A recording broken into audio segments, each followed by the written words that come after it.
ഈ പോലീസുകാരും പട്ടാളക്കാരും ഒക്കെ എന്തോ ഉണ്ടാക്കാതിരിക്കും സത്യം പറഞ്ഞിട്ട് ഒരു ഐഡിയയും കിട്ടുന്നില്ല.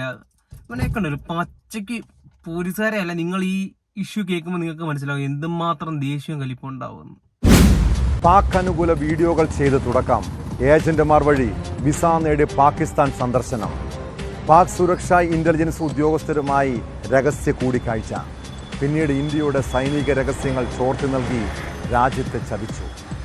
ട്രാവൽ ബ്ലോഗറായ ജ്യോതി മൽഹോത്ര മാതൃരാജ്യത്തെ ഒറ്റുകൊടുത്തത് ഇങ്ങനെയാണ്. ഹരിയാന സ്വദേശിയായ യൂട്യൂബർ ഉൾപ്പെടെ 6 യുവാക്കളാണ് പാകിസ്ഥാൻ വിവരങ്ങൾ ചോർത്തി നൽകിയതിന് പിടിയിലായത്. സ്വന്തം രാജ്യത്തെ ഒറ്റുകൊടുക്കുന്നവർക്ക് മാപ്പ് നൽകാൻ കഴിയും.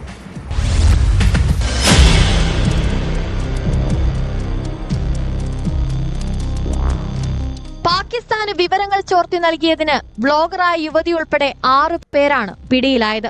ഹരിയാനയിലെ ട്രാവൽ ബ്ലോഗറായ ജ്യോതി മൽഹോത്ര, പഞ്ചാബ് സ്വദേശിനി ഗുസാല, യാമീൻ മുഹമ്മദ്, ഹരിയാന സ്വദേശികളായ ദേവീന്ദർ സിംഗ് ധില്ലൺ, അർമാൻ തുടങ്ങിയവരെയാണ് പോലീസ് അറസ്റ്റ് ചെയ്തത്.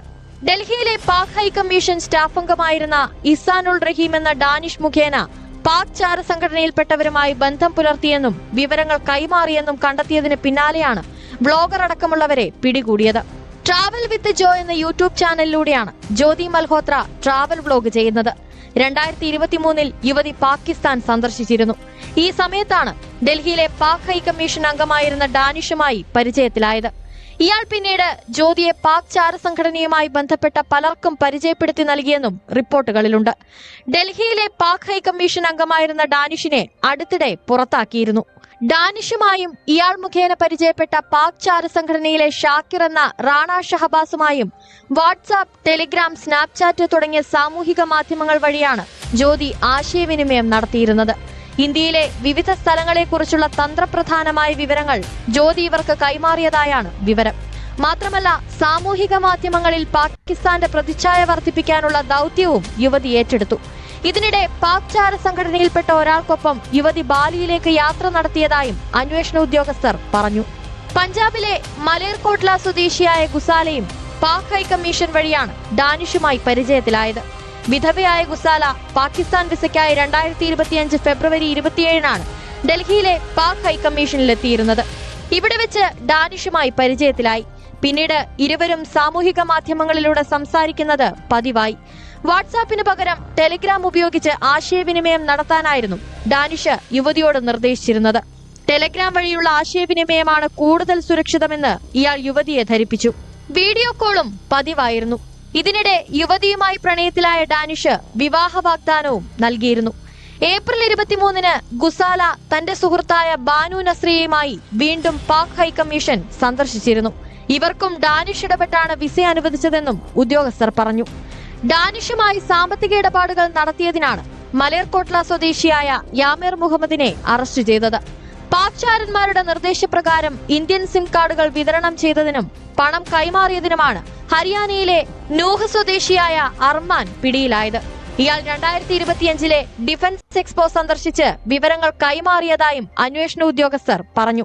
പട്യാല കന്റോൺമെന്റിന്റെ വീഡിയോകളും ചിത്രങ്ങളും പാകിസ്ഥാൻ അയച്ചു നൽകിയതിനാണ് വിദ്യാർത്ഥിയായ ദേവീന്ദർ സിംഗ് ധില്ലൺ പിടിയിലായത്. ന്യൂസ് 18 ഡൽഹി. ഇങ്ങനെയൊക്കെ ചെയ്തിട്ടും ഇത്രയും പോക്കൃത്തരം കാണിച്ചിട്ടും എന്താണ് നമ്മുടെ നാട് ഇങ്ങനെ എനിക്കറിയത്തില്ല. ഇവരെയൊക്കെ തുടച്ച് സത്യം പറയണമെന്നുണ്ടെങ്കിൽ ഇവരെയൊക്കെ ഉണ്ടല്ലോ മാതൃകാപരമായിട്ടുള്ള ശിക്ഷ കൊടുക്കണം. ഇവരെയൊക്കെ മുക്കാലി കെട്ടി ചാട്ടവാറിനടിക്കണം, മുള്ള ചാട്ടവാറിന്. നമ്മുടെ രാജ്യത്ത് നിന്ന് നമ്മുടെ രാജ്യത്ത് ആഹാരവും കഴിച്ചിട്ട് നമ്മുടെ രാജ്യം നശിപ്പിക്കുന്നത് എത്രത്തോളം എനിക്ക് പേഴ്സണലി എനിക്ക് നല്ല ആഹാരം കഴിക്കുന്ന ഈ രാജ്യത്ത് നന്ദിയും കൂറുള്ള ഒരുത്തിനും ആലോചിക്കാൻ പോലും പറ്റത്തില്ല. ഇത്രയൊക്കെ കാണിച്ചിട്ടും വ്ളോഗർമാരൊക്കെയാണ്, വ്ളോഗ് ചെയ്യുന്നവരെല്ലാവരും കാര്യമാണ്, എല്ലാവരും ഇഷ്ടമാണ് എന്നും പറഞ്ഞ് സ്വന്തം രാജ്യത്തിനെതിരെ തന്തയില്ലായ്മ കാണിക്കുന്നതിന് നമുക്ക് ഒരിക്കലും വെച്ച് പൊറിപ്പിക്കാൻ പറ്റത്തില്ല. നിങ്ങൾ അരിയാഹാരം കഴിക്കുന്നില്ല. നിങ്ങൾ മനസ്സിലാക്കണം, നമ്മുടെ രാജ്യത്ത് നമ്മുടെ സേഫ്റ്റിക്ക് വേണ്ടി ഇത്രയും ആൾക്കാർ എന്നിട്ട് അവരെ എല്ലാവരെയും പൊട്ടന്മാരായിക്കൊണ്ട് ഇങ്ങനത്തെ പരിപാടി കാണിക്കുന്നതിന് എന്തുവാ പറയണ്ടേ? ഇവരെയൊക്കെ എന്തേലും പൈസയും പിടിപാടുമൊക്കെ ഉള്ളവരൊക്കെ ഊരാനൊക്കെ നോക്കുമായിരിക്കും. പക്ഷെ ഇപ്പൊ എനിക്കൊരു വിശ്വാസമുണ്ട്. എന്റെ വിശ്വാസമാണോ ഓവർ കോൺഫിഡൻസ് ആണോ എന്ന് എനിക്കറിയത്തില്ല. നരേന്ദ്രമോദിക്ക് ഇരിക്കുന്നതുകൊണ്ട് ഒന്നും വാഴ്ത്തിക്കൊണ്ട് പോകാൻ സമ്മതിക്കുമെന്ന് എനിക്ക് തോന്നുന്നു. അദ്ദേഹം അങ്ങനെയൊന്നും ചെയ്യുമെന്ന് ഞാൻ പ്രതീക്ഷിക്കുന്നില്ല.